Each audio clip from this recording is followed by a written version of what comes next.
Hello everyone, कैसे हैं हम सभी दोस्तों। आज हम स्टडी करेंगे एचटीएमएल के सारे बेसिक टैग। मैक्सिमम 100 से ऊपर टैग होंगे।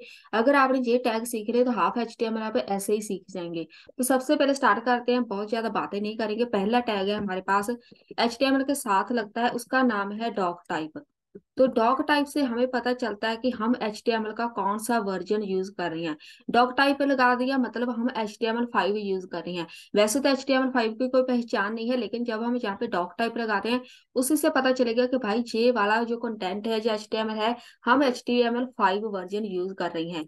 दूसरा टैग है हमारा AWR एब्रीविएशन। अब देखो जहाँ पे मैं OS लिख रही हूँ और साथ में मैं लिख रही हूँ टाइटल, इसको लगाते कैसे वो देखो। इसमें मैंने लिख दिया ऑपरेटिंग सिस्टम, इसकी फुल फॉर्म लिख दी। इसको हम रिफ्रेश करते हैं। रिफ्रेश, अब मैं इसके ऊपर कर्सर लेके जाऊंगी तो मुझे इसकी फुल फॉर्म नजर आएगी। ये काम होता है एब्रीविएशन टैग से। नेक्स्ट है, इसको हटाओ। नेक्स्ट टैग है, यहां से लिखेंगे, इसको हटाओ, एड्रेस टैग। जब भी हमने किसी पर्सन का एड्रेस ऐड करना होता है तो उसको हम एड्रेस में ऐड करते हैं। क्यों? इसका भी रीजन है। यहाँ पर देखो मैं इसको लिख रही हूँ ABC कुछ, यहाँ पे इसका लिख देते हैं वीआर टैग। यहाँ पे लिख देते हैं abc@gmail.com। तो जहाँ पर एड्रेस लिखेंगे किसी पर्सन का, इंडिया, यहाँ लिख देते पुणे। तो इसको हम रिफ्रेश करेंगे। अब देखो जहां से देख के ही पता चलता है कि ये एड्रेस है, क्योंकि ये इटैलिक फॉर्म में आ गया। अगर हम एड्रेस टैग नहीं लगाते तो इसकी लुक डिफरेंट होती है, इसीलिए हम हमेशा इसको एड्रेस में लिखते हैं। रिफ्रेश करते हैं तो ये देखो ऐसी लुक आ गई। तो जब हम एड्रेस टैग लगा देते हैं तो इसकी लुक चेंज हो जाती है, जिसको देख के साफ पता चलता है कि ये एक यहाँ पर एड्रेस ही लिखा गया होगा। उसके बाद नेक्स्ट आता है हमारा IMG टैग और एंकर टैग। सबसे पहले एंकर टैग लिख देते हैं, बहुत ही ज्यादा यूज होने वाले दोनों टैग। एंकर टैग होता है किसी भी लिंक को क्रिएट करने के लिए। मैंने लिख दिया लिंक, इसको रिफ्रेश करते हैं तो जहाँ पर देखो कि अभी लिंक नहीं क्रिएट हुआ, तो इसके लिए हम यहाँ पे लगाते हैं HREF। तो जहां पर जब भी हम कोई मेन्यू बार जहाँ किसी भी पेज का लिंक देना होता है हम जहाँ पे मेंशन करते हैं। इसको पहले रिफ्रेश करते हैं। अब देखो ये एक लिंक बन गया, ठीक है। इसी को हम बोलते हैं एंकर टैग। यहाँ पे लिंक पे क्लिक करेंगे तो हम किसी और पेज पे पहुंचे जाएंगे। यहाँ पर देखो मैं ये वाली टैब ओपन करती हूँ तो जहाँ पर बहुत सारे लिंक लगे होते हैं, जहाँ पर देखो ये भी लिंक है, ठीक है। ये सब लिंक लगे हुए हैं, बटन नहीं है। आप इनको बटन मत समझो, ये सब लिंक है। तो इस पे हम क्लिक करेंगे तो किसी और पेज पे पहुंचे जाएंगे। ये काम होता है एंकर टैग के साथ। इसको हम थोड़ा सा ऐसे ही बड़ा कर देते हैं ताकि साफ नजर आए। उसके बाद नेक्स्ट चलते हैं IMG टैग, इसको हटा देते हैं, चलो रहने दो। IMG इमेज टैग, इमेज कैसे लगाते हैं, मोस्ट इंपॉर्टेंट टैग, क्योंकि हर एक वेबसाइट में भाई इमेज तो लगती ही है। IMG टैग लिखना होता है, जे एक नॉन पेयर टैग है, इसका एंडिंग टैग नहीं होता। इसको लगाने के लिए हमने लिखना है सोर्स। जो भी आपकी इमेज होगी उसका नाम हम लिख देंगे। तो मेरे पास मान लो इमेज है जी वाली, डॉट एक्सटेंशन इमेज की। डॉट एक्सटेंशन लगाई हमने, जहां से रिफ्रेश किया और जहां पर हमारी आ गई इमेज। इमेज अभी नहीं आई क्योंकि मेरी जो इमेज है वो कहीं और पड़ी है, जहां पर हमें पूरी इसकी लोकेशन बतानी पड़ती है। जहां पे मान लो मैंने जाके लगा दी, चेक कर लेते हैं, नहीं तो मुझे लोकेशन चेक करनी पड़ेगी उसकी। रिफ्रेश करो तो नहीं लगी। यहाँ पर आपने प्रॉपर उसकी लोकेशन चेक करनी है। मेरे पास डेस्कटॉप पे इमेज पड़ी हुई है। इमेज कैसे लगाते हैं, मान लो ये वाली इमेज है, ठीक है। इसको राइट क्लिक करना है और राइट क्लिक करने के बाद हम इसकी प्रॉपर्टीज में जाएंगे। प्रॉपर्टीज में जाओ, जहां से देखो लोकेशन, ये है इसकी लोकेशन, इसको कॉपी करो। ये है इसकी एक्सटेंशन, ये है इसका नाम। तो इन सब को आप यहाँ से लिखो, इसको ऐसे लिखो। फिर // डाल के उसके बाद इसका नाम और उसकी एक्सटेंशन, इसको करो रिफ्रेश। तो ये लग गई हमारी इमेज, IMG टैग के साथ हमारी लग गई इमेज। उसके बाद नेक्स्ट चलते हैं। नेक्स्ट टैग इनको हटा देते हैं। नेक्स्ट टैग है हमारा, इसको मैं बोलूंगी एप्लेट। एप्लेट टैग देखो ये भी रेड हो गया है। इसको हम अब यूज नहीं करते हमारे HTML टैग में। HTML में हमारे पास एप्लेट की जगह एक और टैग है परम टैग। ये देखो परम एंड HTML दोनों ही सेम टैग है, इसको यूज कैसे करते हैं, मैं जहाँ पे लिख देती हूँ नेम, जहाँ पे कुछ भी लिख देती हूँ मैसेज, और जहाँ पे लिख देती हूँ वैल्यू, और जहां पर लिखो, इधर आएगा मेरे पास कोई नहीं। जहां परम टैग को हम यूज करते हैं किसी भी ऑडियो वीडियो फाइल को ऐड करने के लिए, इमेज फाइल को ऐड करने के लिए, उसको लगाते ऐसे हैं, ऑब्जेक्ट लिखो, और ये ऑब्जेक्ट आएगा, इसको हटाओ, जहां से इसके बीच लिखो, परम टैग आएगा इसके बीच। तो यहाँ पर लिखेंगे ऑब्जेक्ट, जिधर लिखा है डाटा इज इक्वल टू, यहाँ पर मैं इमेज लगाऊंगी, ठीक है। तो इमेज का जो पाथ था हमारे पास, चेक कर लेते हैं, ये वाला, और इसको करो कॉपी पेस्ट इधर, उसका नाम, उसकी एक्सटेंशन, इसको करो रिफ्रेश, और ये देखो इमेज लग गई।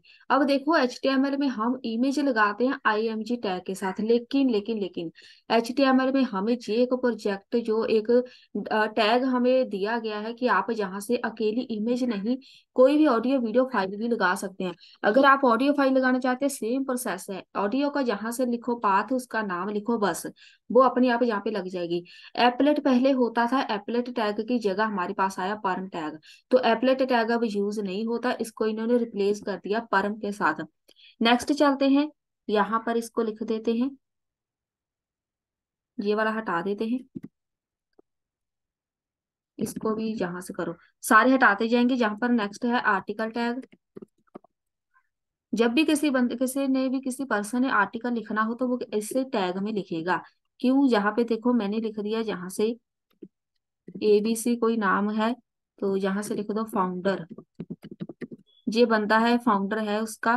तो जहां से मैं लिख रही हूँ एक आर्टिकल, जहां से कोई लाइन से लिख देते हैं, इसको बस कॉपी पेस्ट करते हैं, कॉपी पेस्ट पेस्ट, ये हो गया कॉपी पेस्ट, और इसको करो जहां से रिफ्रेश। तो आर्टिकल हम इसी के बीच लिखते हैं, जब भी कोई आर्टिकल लिखना हो, हमेशा ही आर्टिकल टैग लगाओ, उसके बीच लिखो। तो जहां से आप इसका एक हेडिंग लिख दो, H2 में आर्टिकल हेडिंग, रिफ्रेश। तो जहां पर देखो, जहां पर इसका हेडिंग आ जाएगा, जहां पर इसका आर्टिकल आ जाएगा।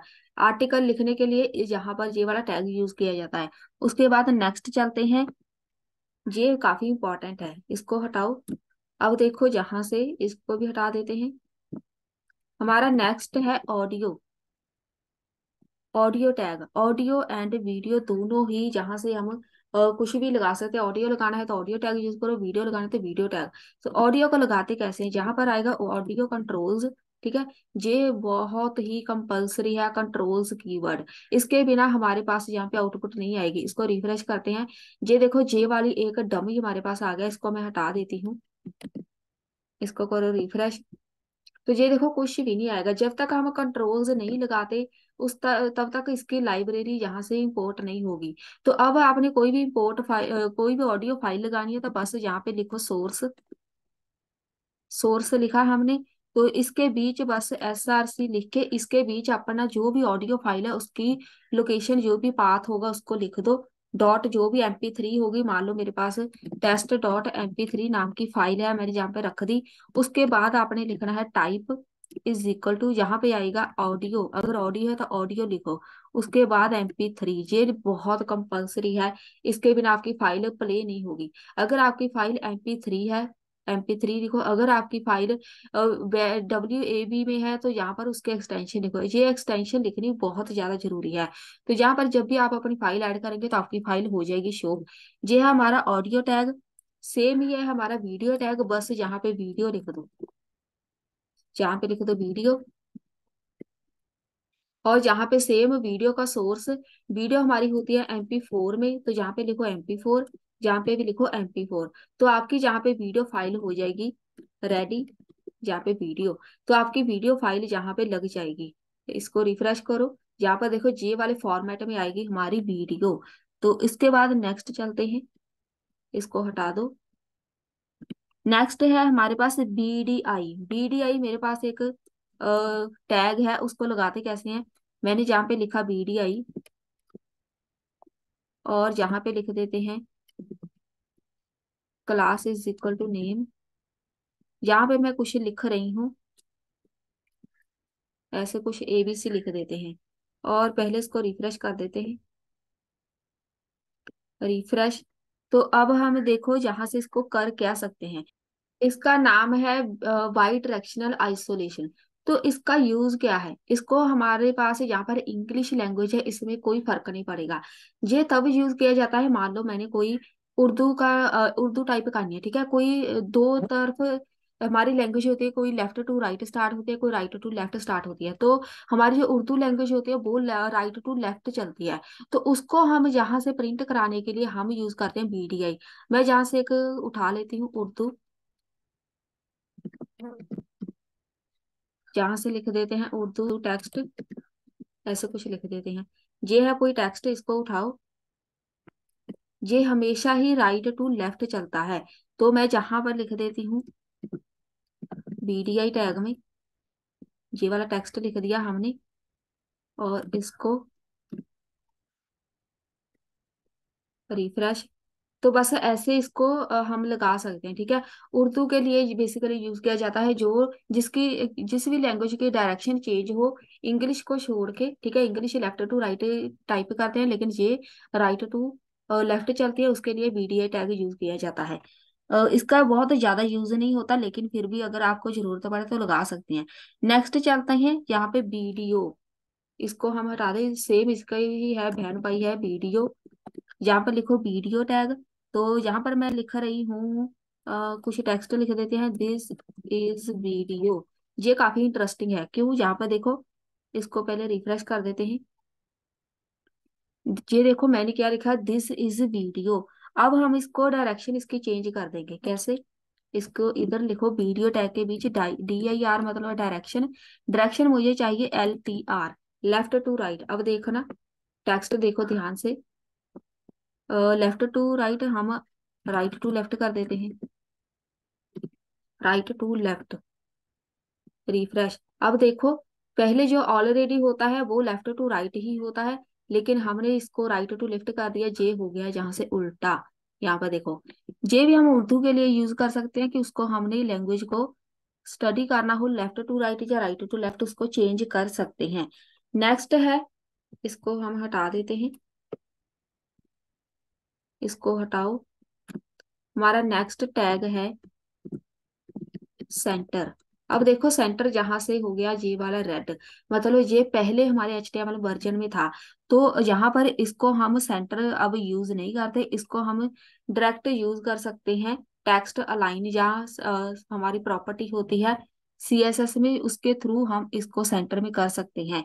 तो अब देखो जहां से हम एक टैग है मेरे पास, BG साउंड। ये बहुत इंटरेस्टिंग है। मैं चाहती हूँ कि जब भी कोई बंदा मेरी वेबसाइट पे विजिट करे, ठीक है, जब भी हमारी वेबसाइट ओपन होगी, यहाँ पे मैंने कुछ ओपन किया, ठीक है, ये वाला मैंने पेज ओपन किया, मान लो मेरी वेबसाइट जहाँ पे ओपन हो गई, जितना टाइम बंदा मेरी वेबसाइट पे विजिट करेगा तो बैकग्राउंड में म्यूजिक चलता रहना चाहिए।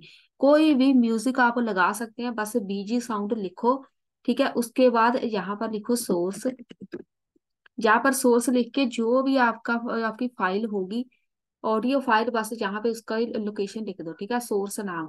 मैंने बताया भी था, मे भी मेरे चैनल पे वीडियो होगी कि कैसे लगाते हैं।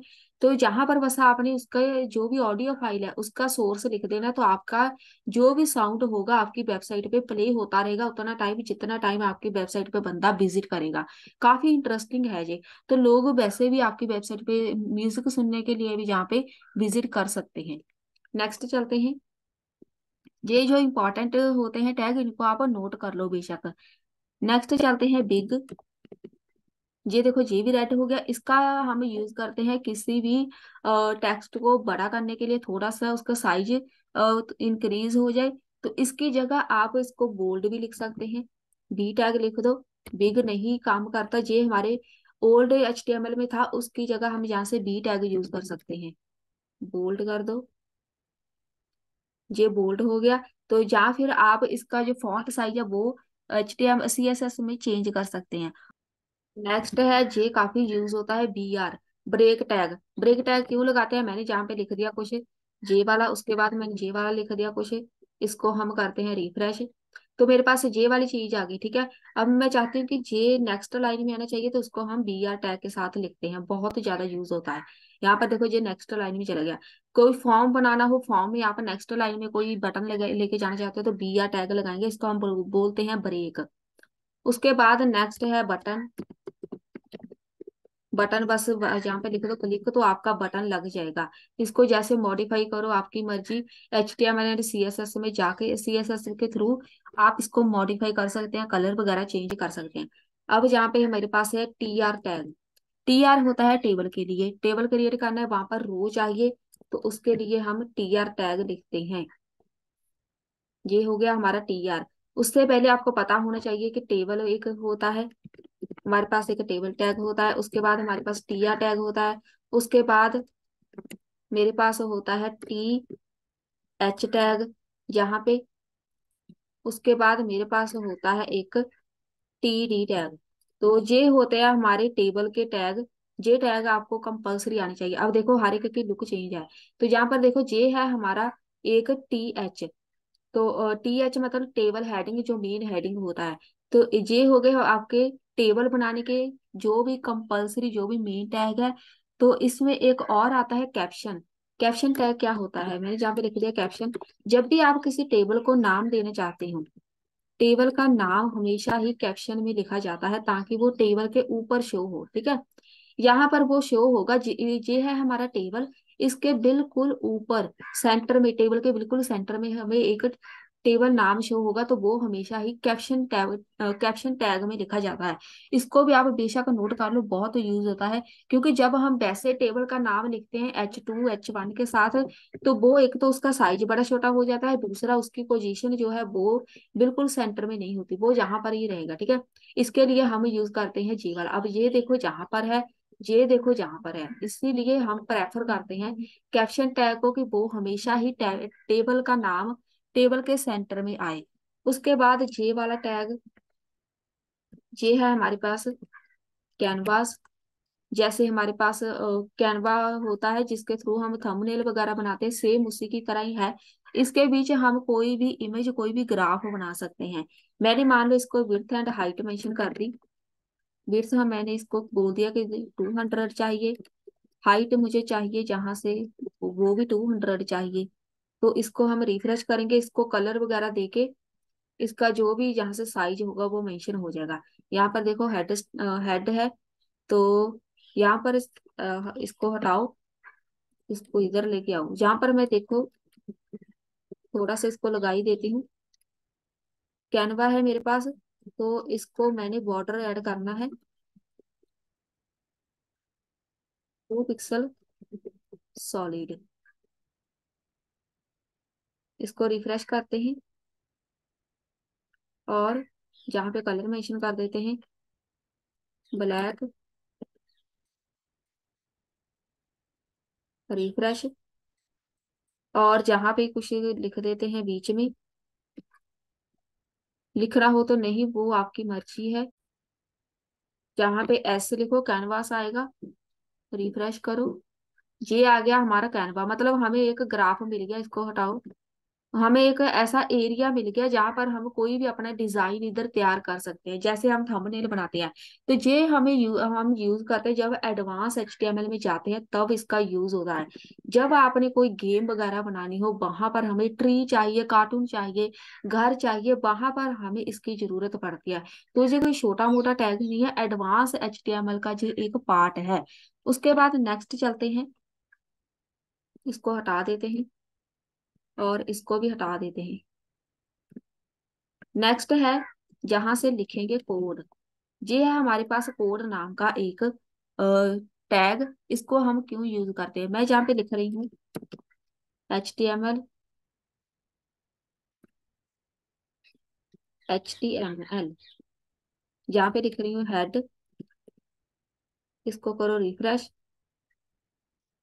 ये देखो यहाँ पर देखो इसकी जो लुक है, अब मैं सिंपल लिखती हूँ HTML हेड इधर, HTML हेड।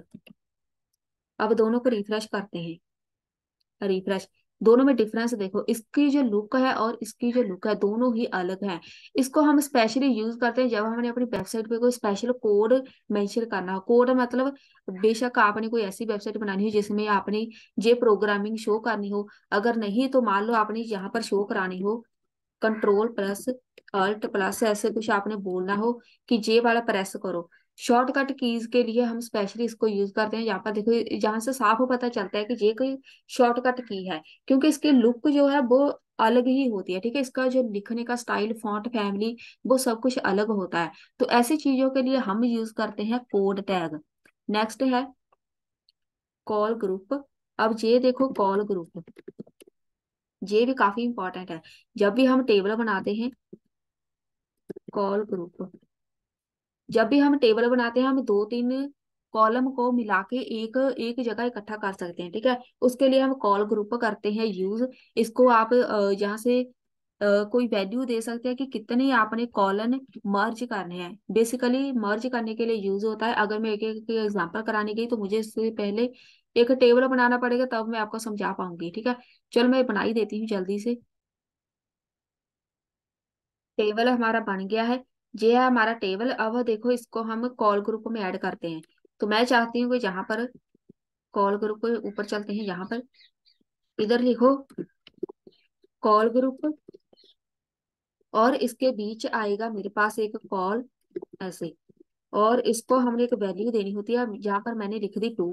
ठीक है, तो वैसे तो अभी कुछ नहीं होगा जहां से, तो इसको हम यहाँ से बैकग्राउंड कलर इसका चेंज कर देते हैं।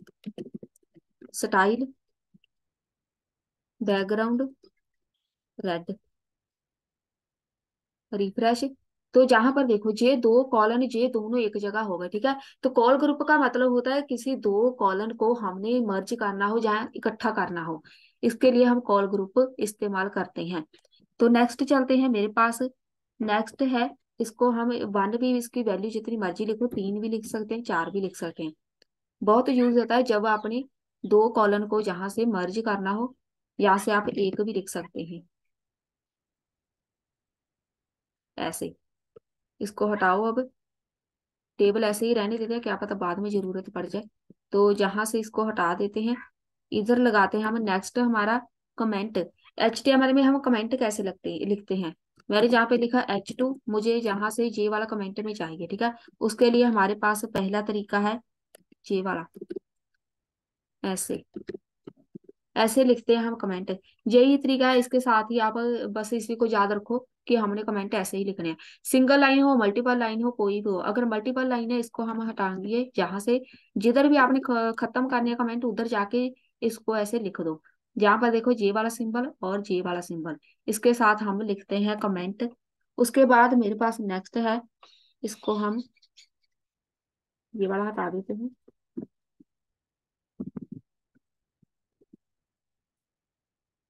ये है हमारे पास है डाटा, जहाँ पे लिख दो डाटा नाम का टैग। जहाँ पे लिख दो एक वैल्यू। वैल्यू आप कोई भी लिख सकते हैं। वैल्यू हम लिख देते हैं कुछ भी, नाम, रिफ्रेश।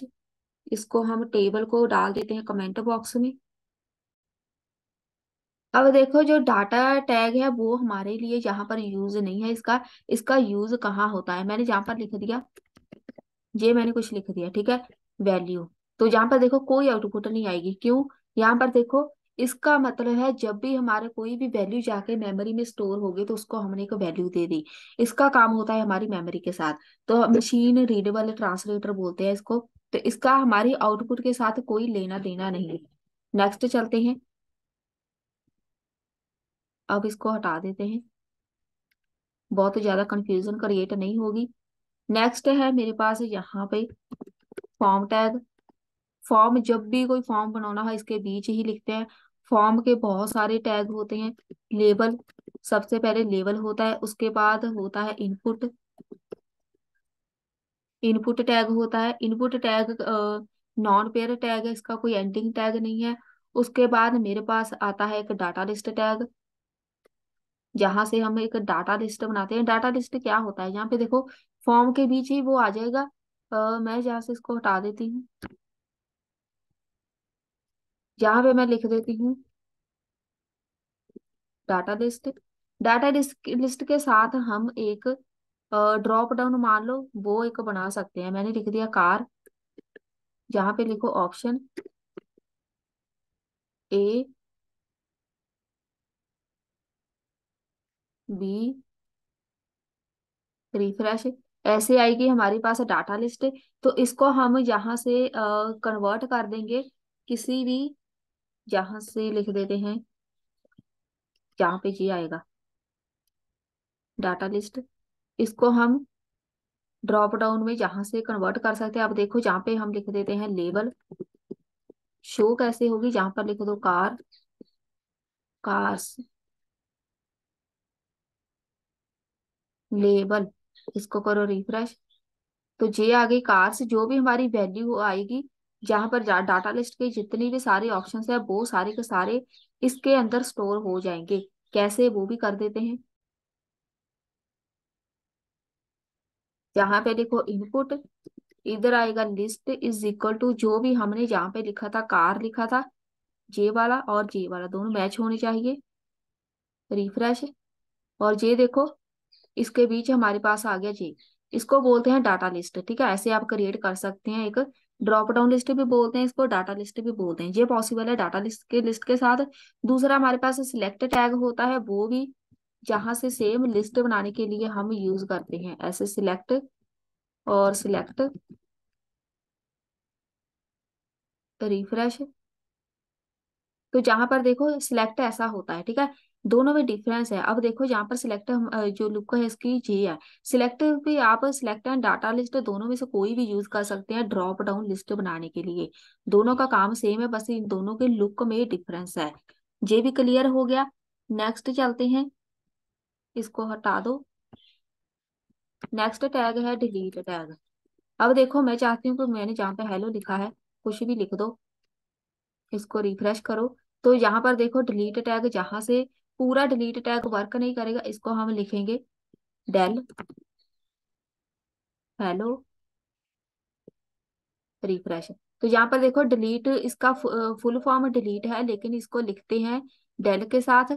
ये देखो इसके बीच लाइन आ गई। ये आप कहाँ यूज करते हैं, कोई आपने यहाँ पे प्राइस लिखा है किसी भी प्रोडक्ट का, लेकिन वहां पर आपने डिस्काउंट देना है, तो आप उनको बोल सकते हैं कि भाई ये 500 की चीज नहीं है, ये है 400 की। तो यहाँ पर आप डिस्काउंट शो करा सकते हैं। नेक्स्ट चलते हैं, इसको हटाओ। जहां पे आएगा डायलॉग, डायलॉग जहां से मेरे पास एक डायलॉग बॉक्स बन जाएगा, मैंने लिख दिया डायलॉग ओपन। तो जहां पर हम लिख देंगे dialogue starting and ending tag होता है, जहां पर लिखो डायलॉग, तो ये आ गया इसका एंडिंग टैग। इसके बीच कुछ भी लिख दो। तो पहले मैं इसको रिफ्रेश कर देती हूँ, और अब देखो कुछ नहीं शो हुआ। अब देखो ओपन करो इसको, रिफ्रेश। तो ये देखो ये एक डायलॉग बन गया ऑलरेडी, यहाँ पे बना बनाया हमें एक डायलॉग बॉक्स मिल गया। तो इस ये होता है हमारा डायलॉग बॉक्स। इसमें कोई भी आप टेक्स्ट वगैरह ऐड कर सकते हैं। नेक्स्ट है जो most most most most useful है, यहाँ पर लिख दो डिव। डिव टैग, आप जहां पर हमेशा ही जब भी बूटस्ट्रैप यूज करते हैं, HTML यूज करते हैं, हम उसको डिव एक ले दे देते हैं। डिव को आप जहां से जब भी कोई हाइट विड्थ मेंशन कर देते हैं, तो आपको एक एरिया मिल जाता है कि आप जहां पर अपना कंटेंट बना सकते हैं।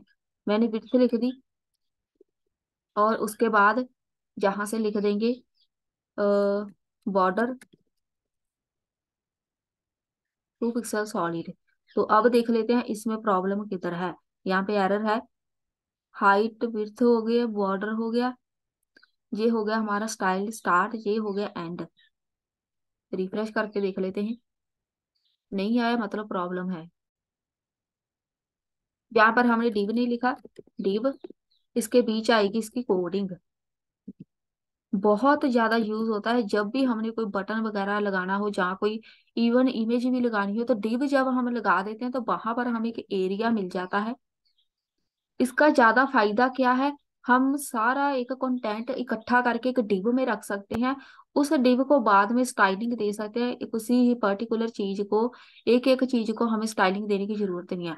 कोई इमेज लगा दो, टेक्स्ट लगा दो, सब कुछ, ये पैराग्राफ एक जगह इकट्ठा कर दो, उसको आपने बॉर्डर देना हो, बैकग्राउंड कलर चेंज करना हो, सब कुछ ही हम डिव को दे देंगे। मल्टीपल कंटेंट हम एक डिव में रख सकते हैं।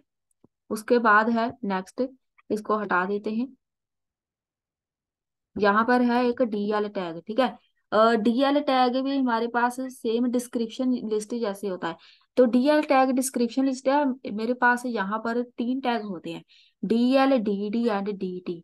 Description title, description list, description data, ऐसे कुछ हमारे पास टैग होते हैं। HTML4 में ये यूज किया जाता है। तो इसको हम यहाँ से लिख देते हैं कंटेंट, रिफ्रेश, ये हो गया डीएल। जहाँ पे लिखो DT, उसके बाद लिखो DD, ऐसे कुछ लिख देते हैं, रिफ्रेश करो। अब देखो, ये आएगा हमारा मेन जो टाइटल होगा, उसके बाद उसका सब टाइटल, जहां पर इसकी आएगी डेफिनेशन। तो ये इसकी जो लुक है वो थोड़ी डिफरेंट होती है, इसीलिए हम इसको यूज करते हैं। देखो, इसको हम यहाँ से कॉपी पेस्ट कर देते हैं। जी ऑटोमेटिकली जी यहाँ से ना ऐसे, यहाँ पे देखो स्पेस आ गई ऑटोमेटिकली। इसको हम बेसिकली यूज करते हैं जब हमने जहाँ पे लिखना हो कोई भी टाइटल, जैसे HTML लिखा है, ठीक है, CSS लिखो, तो यहाँ पर उसका जो भी उसके बारे में इंफॉर्मेशन लिखनी हो वहाँ पे जहाँ पे लिख सकते हैं। जैसे एक पैराग्राफ सा बन जाता है, इधर हमारा पैराग्राफ बन जाएगा, इधर हमारा मेन टाइटल आ जाएगा।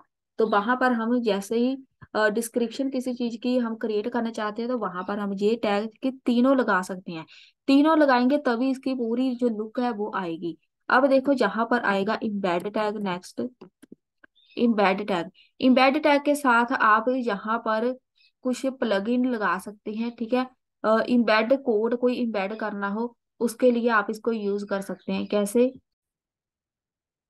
इम्बेड टैग का मेन पर्पस होता है कि आप इसमें इमेज, ऑडियो, वीडियो, फ्रेम, कोई मैप लगाना हो, सब कुछ इसी के बीच लगा सकते हैं। यहाँ पर देखो सोर्स लिखना है, सोर्स के बीच आपने कोई इमेज लगानी है, बस यहाँ पे इमेज का नाम लिख दो, इमेज का जो भी पाथ लोकेशन होगी। कोई आपने वीडियो लगानी है उसका लिख दो, कोई आपने मैप लगाना है इंटरनेट से उठा के वो लिख दो, कोई आपने वीडियो लगानी है जहाँ पे लिख दो। इम्बेड का मतलब है जो मल्टीपल चीजों को, मल्टीपल कंटेंट को इम्बेड करता है। कोई भी जहां से ऑडियो वीडियो फाइल कोई भी फॉर्मेट हो, वहां से आप बस उसको कॉपी पेस्ट करके उसका लोकेशन जो है वहां से ऐड कर दो, तो आपकी कोई भी फाइल जहां से लग जाएगी।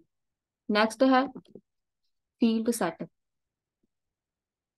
ये हो गया हमारा फील्ड सेट, इसको हम यूज करते हैं HTML5 में। तो HTML5 में फील्ड सेट को हम लगाते कैसे हैं? ये बेसिकली यूज होता है फॉर्म में। जब भी हमने फॉर्म बनाना होता है, जहां पर देखो इसके बीच हम अपना फॉर्म क्रिएट कर सकते हैं। हमें ये एक एरिया मिल गया जहां पर देखो बना बना है एरिया, इसके बीच आप कोई फॉर्म लगाना चाहते हो, फॉर्म क्रिएट करना है, फॉर्म लगा दो। उसके बाद फील्ड सेट, इसके बाद हम इधर लिख सकते हैं H2 में कुछ लिख दो, जो भी कंटेंट लिखेंगे वो इसके बीच आता रहेगा। ये देखो इसकी लुक ही बस इसकी डेफिनेशन है, हमें एक एरिया मिल जाता है। उसके बाद फिग कैप्शन। फिग कैप्शन को हम बेसिकली यूज करते हैं इमेज के लिए। जैसे हमने लिखना हो, फिगर है ये 1.1, इमेज का नाम जब लिखना हो तो हमने बताना हो कि ये इतनी ये वाली इमेज है। तो फिग कैप्शन के साथ होता क्या है, इसकी लुक में कोई चेंज नहीं आएगा, बस इसकी जो पोजीशन होती है, जहां पर भी इमेज होगी, इमेज के नीचे वहां पर जाके ये वाला जो भी टेक्स्ट है वहां पर लिखा जाएगा। इमेज लगा दो, उसके नीचे फिग कैप्शन लगा दो, तो ऑटोमेटिकली ये अपनी जो लोकेशन है, जो अपना जो भी इसका जगह होगी कहाँ पर इसने जाना है इमेज के नीचे, वो आप ये खुद डिसाइड कर लेगा। मैं लगा ही देती हूँ, चलो जहाँ पे मैं लगा रही हूँ एक इमेज, इमेज सोर्स, ये है मेरे पास एक इमेज, इधर मैं लगा देती हूँ इमेज नाम ये वाला, रिफ्रेश। इसको हम स्क्रॉल डाउन करते हैं, तो ये देखो यहाँ पर फिग कैप्शन आ गया। तो यहाँ पर आप इनको बता सकते हैं कि ये वाली इमेज है, इसका नाम ये है, या फिर 1.1 इमेज है या फिगर 1 है, तो उसके लिए हम यूज करते हैं जी। नेक्स्ट चलते हैं। आप जहाँ पे सेम हम इसको हटा के दूसरा जो टैग है वो भी इसका ही साथ में ही है, फिगर लिख दी, फिगर 1, रिफ्रेश। तो जहां पर देखो इसकी जो लोकेशन है वो थोड़ी सी चेंज हो गई, ठीक है। जे भी इमेज के साथ ही हम लगाते हैं। आपने जहाँ पे बताना हो कि कहाँ पर हमारी इमेज का नाम है जे वाला, तो हम जहाँ पर ऐड कर सकते हैं इमेज के साथ। आप इमेज इसके बीच भी रख सकते हैं, इसके बीच टेक्स्ट रख दो, इमेज रख दो। तो जहां पर देखो ये थोड़ा सा सेंटर में इधर आ गई, ठीक है। मतलब उसकी जो जहां से देखो इधर हम इसने स्पेस छोड़ दी, इधर इसने स्पेस छोड़ दी। तो जहां से जो थोड़ी सी सेंटर में आ गई, तो आप जहां पर इसको इमेज के लिए भी यूज कर सकते हैं, बेसिकली इमेज के लिए ही करते हैं। आप इसमें टेक्स्ट भी लिख सकते हैं। उसके बाद है फॉर्म, काफी इंपॉर्टेंट टैग। कोई भी फॉर्म बनाते हैं तो उसको हम इस फॉर्म टैग के बीच रखते हैं, ताकि जब भी हम फॉर्म बनाएं उसकी जो भी लुक है वो फॉर्म की तरह आनी चाहिए। क्योंकि फॉर्म के जितने भी एट्रीब्यूट होते हैं, लेबल वगैरह मैंने पहले बताए थे ना, लेबल सारी हो गए, इनपुट, ये सब कुछ हम फॉर्म के बीच ही रखते हैं। तो जब हम ये सारे एट्रीब्यूट लिखते हैं, तो जब भी हम बूटस्ट्रैप वगैरह में जाते हैं तो वहां पर इनकी बहुत ज्यादा मतलब इम्पोर्टेंस है। क्यों? क्योंकि जब हम वहां पर फॉर्म एक एट्रीब्यूट ऐड कर देते हैं, टैग ऐड कर देते हैं, तो जहां पर सिर्फ एक क्लास देने से हमारा पूरा फॉर्म क्रिएट हो जाता है, हमें कुछ भी करने की जरूरत नहीं पड़ती। तो इसीलिए हम इस छोटे छोटे टैग जरूर लगाते हैं, मिस नहीं करते। उसके बाद जो हमारी नेक्स्ट है, इसको हम बोलते हैं हेडर। आप एक हेडर क्रिएट कर सकते हैं, H1 हेडर, रिफ्रेश। तो जहां से आप हेडर एक क्रिएट कर सकते हैं। हेडर इसकी खुद की कोई लुक नहीं है, आप इसको हेडर के बीच कुछ भी लिख के उसको आप थोड़ी बहुत ही डिजाइनिंग दे सकते हैं। हेडर को उसका बैकग्राउंड कलर दे दो, तो वहां से उसका हेडर क्रिएट हो जाएगा। बैकग्राउंड कलर, उसकी हाइट विड्थ है। लेकिन जब आपने कोई हेडर क्रिएट करना हो किसी वेबसाइट का, तो वहां पर आप हेडर टैग लगाएंगे। जे वाला भी जो बताऊंगी, जे भी काफी यूज होता है, HR। जे टैग बहुत कम लोग इसके बारे में जानते होते हैं, क्योंकि इसका यूज बहुत होता है, लेकिन इसको कोई यूज करता नहीं, क्योंकि इसका शायद किसी को ज्यादा पता नहीं होता। जहाँ पर देखो लाइन आ गई, मैं चाहती हूँ कि यहाँ पर कोई, यहाँ से पैराग्राफ लिखा हो, ये वाला कुछ ऐसे लिखा है, ठीक है। तो उसके बाद मुझे एक लाइन चाहिए, जे आ गई। उसके बाद मैं फिर से लिखूंगी जे वाला सेम, इसको कॉपी करो, पेस्ट करो। तो मैं चाहती हूँ कि अब इसके बाद भी मुझे एक लाइन चाहिए, बस वहां पर HR टैग ऐड करते जाओ। इसका नाम है हॉरिजेंटल। तो यहाँ पर HR लगाते जाओ, तो जहां पर लाइन आती रहेगी, आपकी स्क्रीन डिवाइड होती रहेगी। नेक्स्ट चलते हैं, ये टैग काफी यूज होता है। उसके बाद चलते हैं हम आई फ्रेम। ये है आई फ्रेम। आई फ्रेम में जब भी कोई आपने यहाँ से मैं लगा के दिखाई देती हूँ आई फ्रेम, इसको रिफ्रेश करो। तो ये देखो हमारे पास एक फ्रेम लग गया, ठीक है। ये हमें एक बना बनाया आई फ्रेम मिलता है। आई फ्रेम के साथ आप कोई भी ऑडियो वीडियो फाइल इसमें ऐड कर सकते हैं, ठीक है। ऑडियो वीडियो होगी, जहाँ कोई आपने यूट्यूब की वीडियो जहाँ पे ऐड करनी है, आप इसके बीच लगा सकते हैं। आपको एक बना बनाया फ्रेम जहाँ से मिलता है। ये सब कुछ आपकी वेबसाइट को बेटर लुक देने के लिए ही यूज होता है, क्योंकि HTML का काम ही हमारे वेब पेज बनाना है। तो वहां पर सबसे पहली बात होती है कि वेबसाइट अच्छी दिखनी चाहिए। तो ये सब कंटेंट जो मैं बता रही हूँ, आपकी वेबसाइट को अट्रैक्टिव बनाने के लिए आप यूज कर सकते हैं। उसके बाद नेक्स्ट है, मैंने IMG टैग बताया था, तो ये एक इमेज टैग भी है, जहां से इमेज टैग, ठीक है।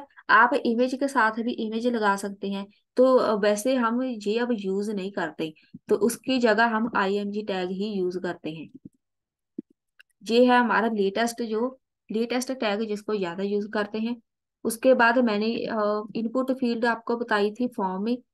ये देखो इनपुट फील्ड, बस इनपुट लिखो, आपकी फील्ड यहाँ से बन के आ गई। ये देखो कुछ भी लिखो, इसको आप और भी बहुत ज्यादा डेकोरेट कर सकते हैं। बस स्टाइल टैग में लिखो इनपुट।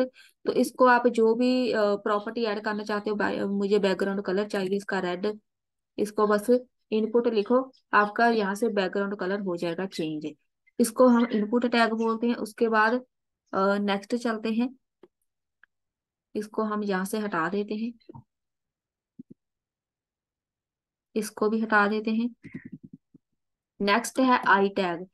जब भी हमने किसी फॉन्ट को इटैलिक बनाना हो, आई फॉर इटैलिक, ये देखो टेढ़ा सा हो गया, इसको हम इटैलिक बोलते हैं। अगर आप अपनी फॉन्ट को इटैलिक में कन्वर्ट करना चाहते हो तो आई टैग लगा दो। ठीक है। उसके बाद मेरे पास टैग है केवीडी। केवीडी, अब इसको हम क्यों यूज करते हैं, मैंने जहाँ पे लिख दिया टेक्स्ट रिफ्रेश, ये देखो इसकी लुक देखो। मैं जहाँ पे लिख देती हूँ टेक्स्ट, टेक्स्ट यहाँ पे भी लिख दिया, एक लिख दिया मैंने केवीडी। केवीडी एंड कोड मैंने एक कराया था, ये दोनों ही एक दूसरे के भाई बहन है। जहाँ पे देखो इसको हम स्पेशली यूज करते हैं कीबोर्ड की शॉर्टकट कीज के लिए। देखो मैं जहाँ पे लिख रही हूँ CTRL+ शिफ्ट प्लस, जहां से आप आर प्रेस करो, इसको हमने रिफ्रेश किया। तो ये देखो देखने में ही लगता है कि सच में ये एक शॉर्टकट की ही है। इसकी जो लुक है वो देखो, ये बना ही है कीबोर्ड की शॉर्टकट कीज के लिए, इसका नाम इसीलिए केवीडी रखा गया है। तो अगर आपने कोई भी शॉर्टकट की ऐड करनी है तो केवीडी टैग में लिखो। उसके बाद नेक्स्ट है लीजेंड या लीगेंड, जो भी आप बोलो, इसको हम यहाँ से लिख देते हैं और इसको हम लगाते हैं। यहाँ पर मैं कुछ लिख देती हूँ टेक्स्ट, मैंने लिख दिया ऐसे अकेला, देखो अकेला मैंने लगाया तो किसी काम का नहीं। अब मैं इसको लगा रही हूँ यहाँ से। मेरे पास था एक, मैंने फॉर्म के लिए एक बनाया था टैग, और जिसमें फॉर्म क्रिएट करते हैं। फॉर्म एक था हमारे पास फील्ड सेट, और इसके बीच आएगा हमारा लीजेंड लीजेंड टैग। अब देखो जहां पे मैं लिख रही हूँ HTML कुछ ऐसे, रिफ्रेश करो तो ये देखो HTML कहाँ लिखा गया। बस इसी को हम बोलते हैं। यहाँ पर देखो इसकी जो लुक है ऐसे ही परफेक्ट, जहां से खुद ही इसकी जो पोजीशन है जहां से चेंज हो गई, ये खुद ही जहां पर आके टिक गया। तो वैसे हमने जहां पर ऐसे लिखना हो तो हमें बहुत ज्यादा कोडिंग करनी पड़ती है। तो हमारे लिए ये बेस्ट ऑप्शन होता है जब भी हम कोई फॉर्म बनाए, फॉर्म का जो भी टाइटल होगा, फॉर्म टाइटल लिखने के लिए हम इसको इस टैग को यूज करते हैं। तो आप इसमें लिखो हम अपना फॉर्म बनाओ, यहाँ पर उसका फॉर्म टाइटल लिख दो। अगर रजिस्ट्रेशन का है तो लिखो स्टूडेंट रजिस्ट्रेशन, तो वो फॉर्म का नाम आएगा इस टैग के बीच। तो नेक्स्ट चलते हैं, काफी ये यूज होता है। उसके बाद नेक्स्ट चलते हैं, क्योंकि भाई फॉर्म तो हर एक वेबसाइट में बनता ही है, तो फॉर्म की जो लुक है वो अच्छी होगी तभी हम अपनी वेबसाइट अच्छी बना सकते हैं। यहाँ पर आएगा लिस्ट टैग। लिस्ट टैग को हम पूरा नहीं लिखते, इसको हम लिखते हैं LI टैग में। तो LI टैग को हम यूज करते हैं UL या फिर OL टैग के साथ। जहाँ पर मैंने लिख दिया LI टैग, तो जहाँ पर लिख दिया item 1, ऐसे कुछ कॉपी पेस्ट करो, copy paste copy paste, UL tag and OL tag के साथ हम इसको ऐसे लिखते हैं। तो जितनी भी आइटम्स होगी वो सारी की सारी आएंगी LI टैग में। नेक्स्ट चलते हैं, यहाँ पर मेरे पास जो नेक्स्ट टैग है या उसका नाम है मेन। मेन का काम क्या है, इसका बहुत ज्यादा काम नहीं है, लेकिन अगर आप चाहते हैं कि आपकी वेबसाइट में कुछ ऐसा कंटेंट है जो थोड़ा डिफरेंट है, यूनिक है, जिसको आप चाहते हैं कि वो अलग ही दिखे वेबसाइट में, तो वो सारा आप यहाँ से कंटेंट मेन टैग में लिख सकते हैं। उसके बाद है मार्क टैग, ये भी सही है। मार्क टैग मैंने यहाँ पे लिख दिया हेलो मार्क। ये देखो मार्क हो गया। आपने कोई पैराग्राफ लिखा है, उसमें से किसी पर्टिकुलर स्ट्रिंग को आपने हाईलाइट करना हो, आप इसका कलर चेंज कर सकते हैं। कलर चेंज करना हो तो आप स्टाइल टैग में जाओ, मार्क लिखो, तो इसका बैकग्राउंड कलर लिखो। बैकग्राउंड कलर मुझे इसका रेड चाहिए, रिफ्रेश, तो इसका कलर चेंज हो जाएगा। तो बस ये है मार्क टैग। बेसिकली मार्क हम येलो कलर से ही करते हैं, इसीलिए इसको यूज किया जाता है मार्क टैग। बहुत ज्यादा पैराग्राफ है, उसमें आप कुछ हाईलाइट करना चाहते हो तो वहां पर आप इसको यूज कर सकते हैं। उसके बाद है मार्क्यू टैग। अब ये यूज होता नहीं है मार्क्यू टैग। इसका मेन पर्पस होता था हमने किसी भी टेक्स्ट को मूव कराना हो, इधर टेक्स्ट लिख दो, इसको आप डायरेक्शन दे सकते हैं। डायरेक्शन मैंने अप लिख दी। इसका मतलब होता है टेक्स्ट को हमने अप डाउन या फिर लेफ्ट टू राइट करना होता है। और जहां से मैंने इसकी विड्थ दे दी 60%। और जहाँ पे आएगा मार्क क्यू, डबल क्यू और डबल ई। HTML5 में अब ये चलता नहीं, यहाँ पर देखो ऐसे ही होता है, ठीक है। अप डाउन आपने करना है, लेफ्ट टू राइट करना है, डायरेक्शन चेंज करते रहो। लेफ्ट, ये देखो ऐसे। ये अब यूज नहीं होता बेसिकली। अगर आपकी मर्जी है लगाना चाहते हैं तो लगा सकते हैं, लेकिन HTML5 में उन्होंने बोला कि इसकी कोई जरूरत नहीं होती, हमने टेक्स्ट को ऐसे मूव नहीं कराना, तो उसको इन्होंने बंद कर दिया। उसके बाद मेरे पास है नेक्स्ट मीटा टैग। मीटा टैग क्या होता है, इसको हटाओ। मीटा टैग को हम लगाते हैं हेड सेक्शन में। इसका बहुत ज्यादा यूज होता है, एक नहीं मीटा टैग काफी है।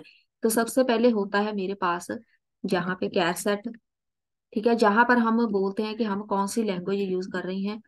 जहां पर एक हो गया ये वाला, दूसरे होता है हमारे पास, सारे लगा देते हैं। जहां पे होता है मीटा, इसको हटाओ। मीटा टैग में हमने लिखना है इसका नाम और डिस्क्रिप्शन। अब ये नाम डिस्क्रिप्शन है क्या, जहाँ पे लिखेंगे कंटेंट, जहाँ पे लिखेंगे, अब देखो ये है क्या चीज, मैं जहाँ पे लिख रही हूँ HTML ट्यूटोरियल, ये चीज मैंने लिख दी। अब देखो मीटा टैग जब भी हम कोई वेबसाइट बनाते हैं तो उसकी एसईओ करनी पड़ती है।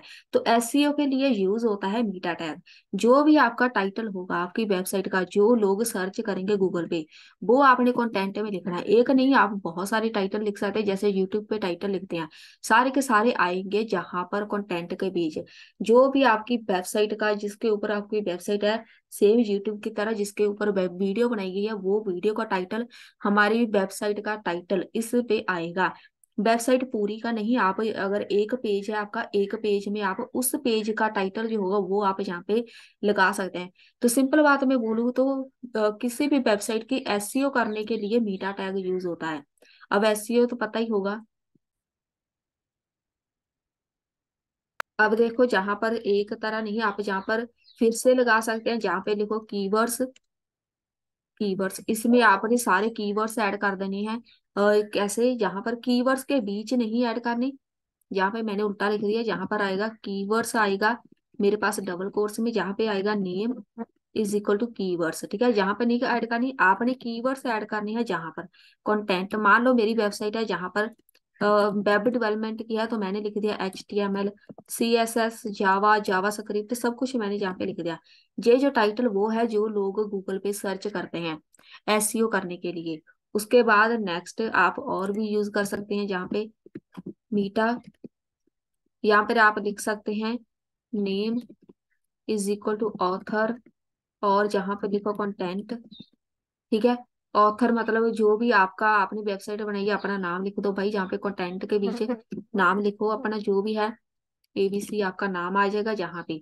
उसके बाद मीटा आएगा भाई, इसको मीटा कर लेना ऐसे, मीटा टैग। उसके बाद आप इसको एक और चीज के लिए यूज करते हैं, ये भी बहुत इंपॉर्टेंट है। मीटा टैग से हमारी वेबसाइट स्टार्ट होती होती है, ठीक है। इसी के इसलिए इसको बहुत ज्यादा इंपॉर्टेंट माना जाता है। मीटा जहां से अब जो मैं बता रही हूँ ये बहुत ज्यादा इंपॉर्टेंट है। अब देखो मैं चाहती हूँ कि मेरी वेबसाइट हर एक व्यू पोर्ट पे विजिबल हो, मोबाइल हो, टैबलेट हो, लैपटॉप हो, या फिर LCD हो, कहीं पर भी हमारी वेबसाइट ओपन हो, तो उस व्यू पोर्ट के हिसाब से अपना जो कंटेंट है बड़ा छोटा करता रहे। कैसे, मैंने नाम लिख दिया व्यू पोर्ट। व्यू पोर्ट अब जहां से हमें लिखना पड़ता है content is equal to width is equal to device, और इसकी आएगी डिवाइस जो भी डिवाइस विड्थ, मतलब जो भी डिवाइस होगी, किसी भी डिवाइस की जो भी विड्थ होगी उसके अकॉर्डिंग ये अपना कंटेंट चेंज करे। उसके बाद इनिशियल स्केल आएगा 0। इनिशियल स्केल 0 मतलब जहां से 1.0 भी कर सकते हैं, आपकी मर्जी है। ये है हमारा मीटा टैग में व्यू पोर्ट लिखने का तरीका। इसके साथ हमारी जो भी वेबसाइट है उसका जो कंटेंट है, कुछ कंटेंट ऐसा होता है कि जो इस लाइन के लिखने से रिस्पॉन्सिव बन जाता है। मेन काम, मेन बात जो है वो है रिस्पॉन्सिव, ठीक है। आप इसको रिस्पॉन्सिव बना सकते हैं अपनी वेबसाइट को, लेकिन सिर्फ और सिर्फ मीटा टैग से हमारी वेबसाइट रिस्पॉन्सिव नहीं बनती। इसके साथ हमें और भी बहुत कुछ करना पड़ता है, लेकिन मीटा टैग का ये फायदा है कि कुछ कंटेंट ऐसा होता है कि जो जहां पर मीटा टैग लगाने से ही रिस्पॉन्सिव बन जाता है। ये हो गया हमारा meta tag complete. SEO and responsive बनाने के लिए मीटा टैग होता है यूज, इसको लगाते हैं हम हेड सेक्शन में। उसके बाद मेरे पास नेक्स्ट है, इसको हम बोलते हैं नेव।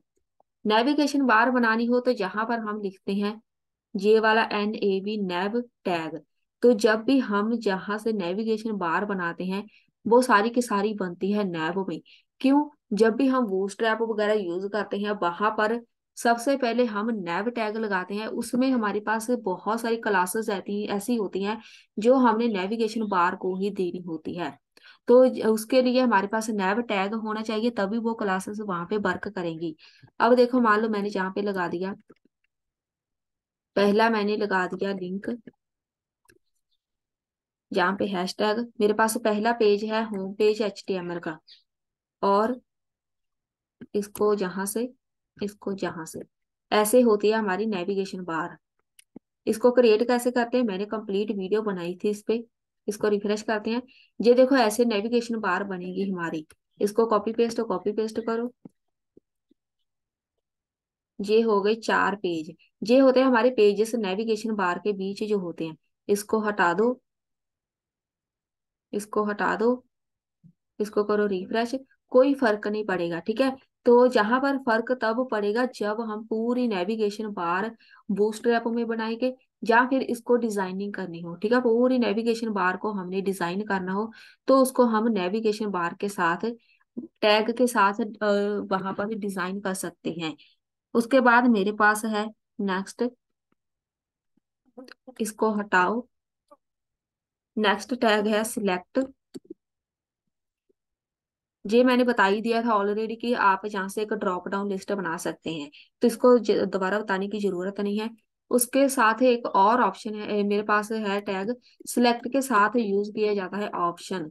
ऑप्शन में हम लिखते हैं कि जो भी आपकी आइटम होगी, आइटम नंबर 1, आइटम नंबर 2, जो जो भी आपके ड्रॉप डाउन लिस्ट में जो जो भी आपकी वैल्यूज आएंगी वो ऑप्शन में लिखी जाती हैं।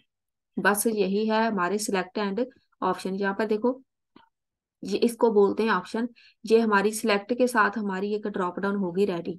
तो ऑप्शन जो है जितनी भी आइटम्स होगी वो आपके जहाँ से कुछ भी हो सकता है, जहाँ पर कोर्स हो सकते हैं, जहाँ पर स्टूडेंट के नाम वगैरह हो सकते हैं, तो वो आएगी सारे ऑप्शन में। तो जहाँ पर आप सिलेक्ट के साथ एक ड्रॉप डाउन लिस्ट बना सकते हैं। नेक्स्ट चलते हैं। नेक्स्ट हमारे पास है पी, मतलब पैराग्राफ टैग। कोई भी पैराग्राफ आपने लिखना हो तो पी में लिख सकते हैं, मतलब पैराग्राफ। रिफ्रेश, रिफ्रेश करते हैं, ये हो गया का पैराग्राफ। अब सेम इसको कॉपी पेस्ट करते हैं, पेस्ट, रिफ्रेश। तो दोनों में कोई डिफरेंस है? कोई डिफरेंस नहीं है। तो अब देखो यहाँ पर पैराग्राफ हम यूज करते ही क्यों है, तो इसको बस हम इसीलिए यूज करते हैं कि इसको हम क्लासेस वगैरह ऐड कर सकते हैं, इसको हम स्टाइलिंग कर सकते हैं पी टैग के साथ। तो ये हमारा एक पेयर टैग है, इसका स्टार्टिंग एंड एंडिंग टैग होता है। जितने भी पैराग्राफ हमने ऐड करने होते हैं, कोई भी टेक्स्ट लिखना हो वो हम पी टैग में लिख सकते हैं। नेक्स्ट है, इसको हम यहाँ से हटा देते हैं। नेक्स्ट है हमारा, ये भी काफी यूज होता है, प्रोग्रेस। जब हम डाटाबेस के साथ काम करते हैं, पहले इसको रिफ्रेश करके देख लेते हैं कुछ बना के नहीं। यहाँ पर बन गई प्रोग्रेस बार। जब हम डाटाबेस के साथ काम करते हैं वहां पर हमने बताना होता है कि भाई इतने स्टूडेंट ने रजिस्ट्रेशन करवा ली है, वहां पर इतने हमारे पास प्रोडक्ट सेल हो चुके हैं, कुछ भी वहां पर प्रोग्रेस आपने शो करानी होती है, ठीक है। तो प्रोग्रेस बार वहां पर हम बना सकते हैं प्रोग्रेस टैग के साथ। इसको आप यहाँ से चेंज भी कर सकते हैं। जहाँ पे आप लिख दो वैल्यू, वैल्यू होगी 57, मैक्सिमम वैल्यू लिख दो 100। इसको रिफ्रेश कर देते हैं, रिफ्रेश, ये देखो ऐसे। यहाँ पर इतने हमारे पास स्टूडेंट रजिस्ट्रेशन करवा चुके हैं, ठीक है। यहाँ पर आप ऐसे चेक कर सकते हैं, या फिर इतने प्रोडक्ट हमारे सेल हो चुके हैं, आप ऐसे भी लिख सकते हैं। प्रोग्रेस बार, इसको आप डाटाबेस के साथ क्रिएट कर सकते हैं। तो उसके बाद नेक्स्ट है प्री। अब ये प्री क्या होता है? प्री मैंने जहाँ पे लिख दिया, मैं लिख रही हूँ जहाँ पर है, यहाँ पर लिख देते हैं हेलो। इसको करो रिफ्रेश। तो अब देखो जहां जहां भी मैंने लिखा है सेम वही पोजीशन पे मेरे पास टेक्स्ट आता है। अब मैं प्री के बाहर आती हूँ, जहाँ पे मैंने लिख दिया हेलो, यहाँ पे लिख दिया मैंने हाय हेलो। इसको रिफ्रेश करो। तो यहाँ पर देखो हाय हेलो दोनों एक साथ आ गया। प्री का मतलब होता है जिस भी फॉर्मेट में हम लिखते जाएंगे वहां पर वैसे ही हमें शो होगा। इसको फिर हम यूज क्यों करते हैं भाई? यहाँ पर देखो, इधर आया नहीं, तो जहां पर मैंने लिख दिया, इसको हटा दो, इसको करो यहाँ से रिफ्रेश। जी आ गया। ठीक है, जैसे जैसे जितनी स्पेस डालते जाएंगे, इवन स्पेस भी काउंट होती है, स्पेस भी डालते जाओ तो वो भी यहाँ पर सेम वैसे ही आएगा। इसको हम यूज करते हैं जैसे हमने कोई कोडिंग वाली वेबसाइट बनानी हो, मैंने जहाँ पे लिख दिया कोडिंग बनानी हो या फिर फॉर्मूला लिखना हो, ठीक है। HTML लिख दिया, उसके बाद मैंने लिख दिया हेड, उसके बाद लिख दिया यहाँ से बॉडी सेक्शन। जैसे जैसे मैं कोडिंग लिखती जाऊंगी सेम वैसे वैसे इसकी पोजीशन सेट होती जाएगी। यहाँ पर देखो, ऐसे आप प्री टैग में कुछ भी आप किसी फॉर्मेट में आप यहाँ से शो कराना चाहते हैं तो उसको आप लिख सकते हैं। उसके बाद है हमारे पास प्रोग्रेस हो गया, जहां पर मेरे पास आता है नेक्स्ट। इसको हटाओ। क्यू टैग, क्यू क्या होता है? Quotation marks. मैंने जहां पर लिख दिया HTML। रिफ्रेश करो। तो इसके ऊपर जहां पर देखो डबल कोट्स आ गए, ठीक है, कोटेशन मार्क्स इसको बोलते हैं। आप इसको, आपने कोई पैराग्राफ लिखा है उसके बीच आपने किसी भी चीज को यहाँ पर लिखना हो, मैंने यहाँ पर लिख दिया क्यू टैग। इसको मैंने लिख दिया HTML। उसके बाद मैंने फिर से यहाँ पे स्टार्ट कर दिया लिखना। रिफ्रेश करो। तो यहाँ पर जो HTML लिखा है वो डबल कोट्स में आ गया, ठीक है। तो ये छोटे छोटे टैग, इनके काम बहुत हैं, लेकिन कुछ हमारे जो स्टूडेंट या फिर व्यूअर ऐसे होते हैं उनको पता नहीं होता कि ये किस टैग के साथ काम किया जाता है। तो ये हो गया हमारा क्यू टैग। उसके बाद है हमारा स्क्रिप्ट टैग। स्क्रिप्ट, ये तो पता ही होगा आपको। स्क्रिप्ट टैग कोई भी जेक्वेरी का कोड हो गया, जावा स्क्रिप्ट का कोड होगा, वो सारा इसके बीच आएगा। इसके बीच हम HTML का डायरेक्ट कोड नहीं लिख सकते। मैंने जहाँ पे लिख दिया H1, ठीक है, H1 लिख दिया। तो जहाँ पर देखो एरर आ रही है, जहाँ पर देखो ये एरर है। तो पहली बात इसका एंडिंग टैग नहीं आया, दूसरी बात यहाँ पे एरर आ गई। स्क्रिप्ट टैग में सिर्फ और सिर्फ हम स्क्रिप्ट का ही कोड लिख सकते हैं, मतलब जावा स्क्रिप्ट, जेक्वेरी, इनका कोड हम इसके बीच लिख सकते हैं। उसके बाद नेक्स्ट चलते हैं स्क्रिप्ट। उसके बाद आ गया स्मॉल। स्मॉल मैंने लिख दिया HTML। रिफ्रेश। तो यहाँ से एक जे हो गया स्मॉल, यहाँ पे लिख दो HTML। रिफ्रेश। तो ये देखो, ये इसका साइज बड़ा है, इसका साइज छोटा है। स्मॉल हम यूज करते हैं किसी भी टेक्स्ट को छोटा करने के लिए। इस आप ये ऐसा ना सोचो मैंने जहाँ पे स्क्रीन जूम की हुई है, तो इसका जो एक्चुअल साइज है वो जहाँ पे होगा, ठीक है, तो इतना छोटा होता है। मैंने जूम किया है ताकि आपको क्लियरली नजर आए। तो इसको किसी भी टेक्स्ट को स्मॉल करने के लिए, छोटा करने के लिए हम यूज करते हैं स्मॉल टैग। उसके बाद सोर्स टैग। सोर्स अकेला यूज नहीं होता, इसको आप यूज कर सकते हैं ऑडियो वीडियो के साथ। ऑडियो टैग के साथ ऑडियो लिखो और जहाँ पे इसका सोर्स लिख दो, ठीक है, ऐसे भी लिख सकते हैं। नेक्स्ट है मोस्ट इम्पॉर्टेंट स्पैन टैग। यहाँ पर हम लिख देते हैं H1 टैग में मैंने कुछ ऐसा लिख दिया, दिस इज हेडिंग टैग। अब देखो स्पैन टैग का यूज क्यों करते हैं हम? मैं चाहती हूँ कि यहाँ पर जो हेडिंग लिखा हुआ है इसका कलर बस चेंज हो। तो इसके लिए हम क्या क्या करेंगे? मान लो मैं जहाँ पर P लिख देती हूँ कि पैराग्राफ टैग लिख दिया, इसको इसके बीच लिख दिया मैंने ऐसे। तो इसको हम कलर ऐसे चेंज कर सकते हैं बहुत ही इजीली। कलर चेंज करना कोई बड़ी बात नहीं है। इसका कलर चेंज कर दो। कलर मैंने रेड कर दिया। इसको रिफ्रेश करो। तो जहां से इसको हम, यहाँ से H1 तो लिख दें, H1, यहाँ से कलर रेड। पी लिखो ताकि अकेला हेडिंग का कलर चेंज हो। तो यहाँ पर देखो हो गया कलर चेंज। जहाँ से इसको हम ये नेक्स्ट लाइन में नहीं जाना चाहिए, एक और चेक कर लेते हैं। अब देखो कलर चेंज हो गया। अब मैं चाहती हूँ कि जहां से मुझे जो हेडिंग टैग है इसका, जहां से प्रॉपर्टीज अप्लाई करते हैं, बैकग्राउंड कलर हो गया ग्रीन और येलो कर देते हैं। इसको रिफ्रेश करो और इसको हम यहाँ से कर देते हैं जो हमारी एक्चुअल स्क्रीन साइज है,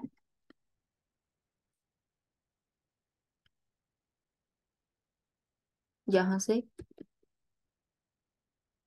ये है हमारी एक्चुअल स्क्रीन साइज और ये है हमारा हेडिंग। अब देखो मैंने कलर चेंज कर दिया, वो चला गया नेक्स्ट लाइन में। लेकिन भाई मुझे तो चाहिए था सिर्फ एक लाइन में, मैंने तो जहां पर टेक्स्ट लिखा है एक लाइन में। तो मेरे पास बहुत बड़ा टेक्स्ट है, उसमें से एक पर्टिकुलर चीज, पर्टिकुलर स्ट्रिंग को मैंने जहां से स्टाइलिंग देनी है। तो वहां पर जब मैं कोई भी यहाँ से कोई एक्स्ट्रा टैग ऐड करती हूँ, तो चलो मैंने माना कि पी टैग के साथ नहीं हुआ, तो मैं यहाँ से इसको H2 टैग ऐड कर देती हूँ कि चलो H2 टैग के साथ हम इसको चेंज करके देख लेते हैं, हो सकता है कि ये नेक्स्ट लाइन में ना जाए। रिफ्रेश करते हैं तो यहाँ पर देखो फिर भी ये यहाँ पर ही है, नेक्स्ट लाइन में चला गया। तो इसको हम हटा देते हैं जहां से, इसको रिफ्रेश करते हैं। ठीक है, तो यहाँ पर देखो अभी भी ये नेक्स्ट लाइन में ही है, क्योंकि मैंने जहाँ पर H2 टैग लगा दिया, इसने क्या किया, इसको अलग कर दिया, इसको अलग कर दिया, इसको अलग कर दिया।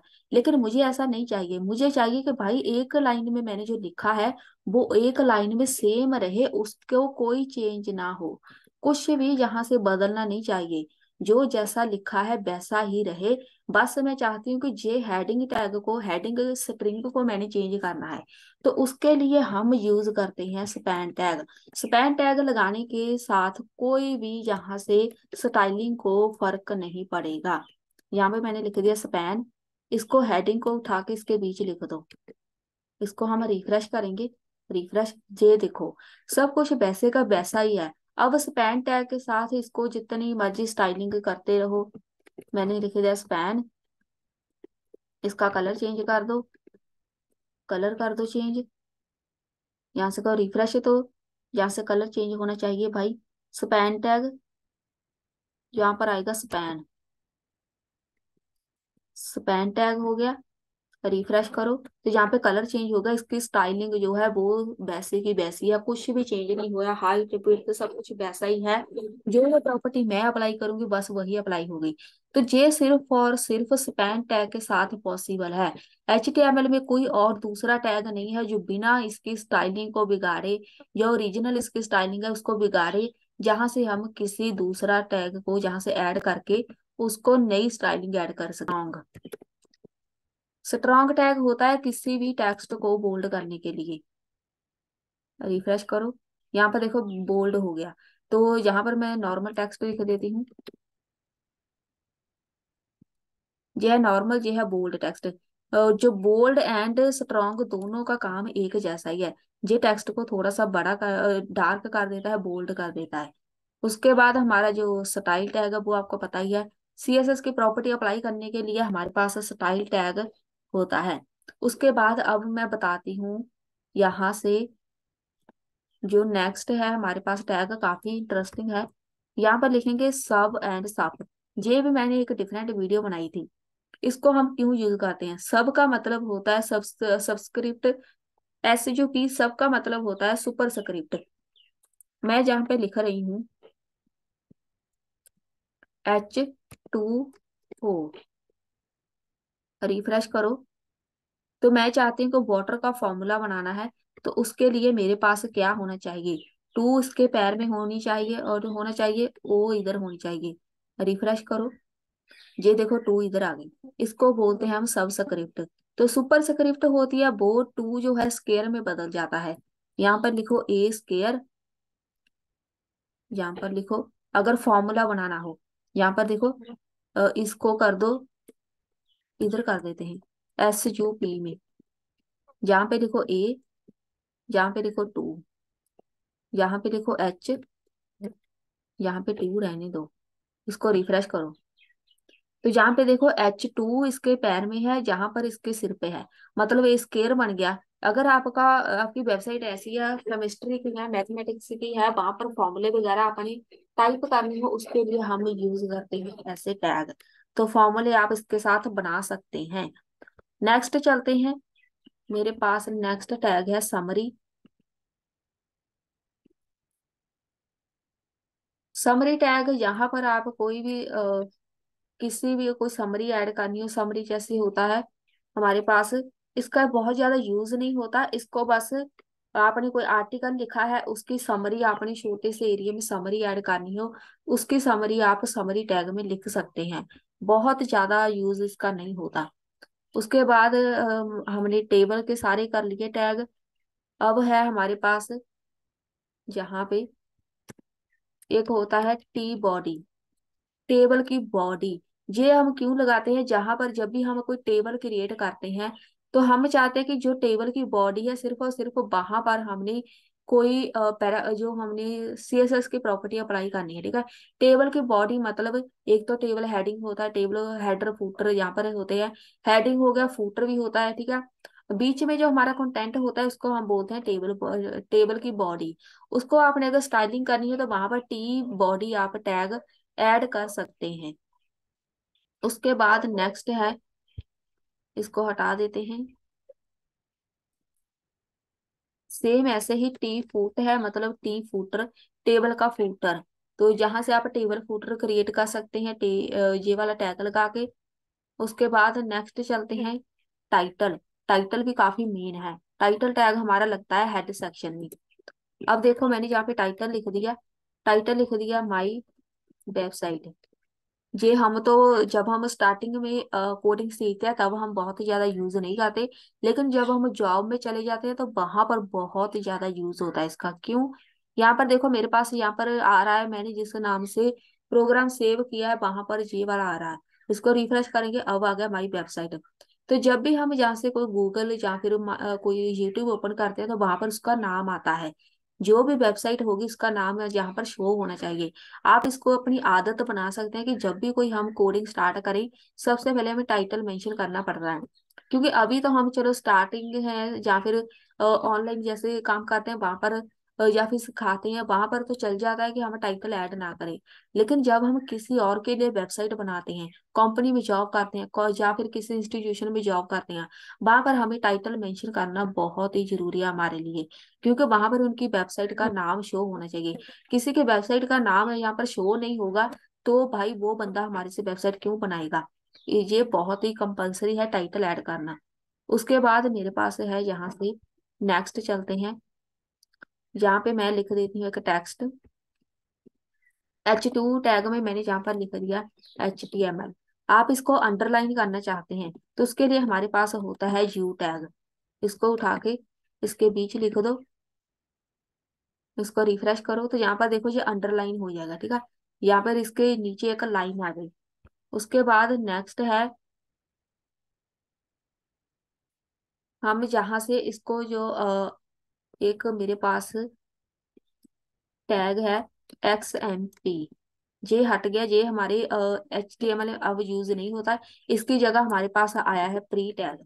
अगर आपको कोई पूछे कि प्री और XMP में कौन सा हम यूज करते हैं तो आपने बोलना है प्री। क्योंकि दोनों का काम सेम है। XMP पहले यूज होता है, आज से मैं अगर बात करूं 1 या 2 साल पहले मैं यूज करती थी ये वाला टैग। तो उसके बाद ये बंद हो गया, उसकी जगह हमारे पास प्री आ गया। सेम इसका काम भी यही है कि जो जो हम जहाँ पे जैसा जैसा लिखेंगे सेम आउटपुट वहां पर मिलती जाएगी। तो ये है हमारे आज के कुछ टैग जो हो गए कंप्लीट। आई होप आपको कुछ टैग तो समझ आए होंगे। आज की वीडियो में बस इतना ही, मिलते हैं नेक्स्ट वीडियो में।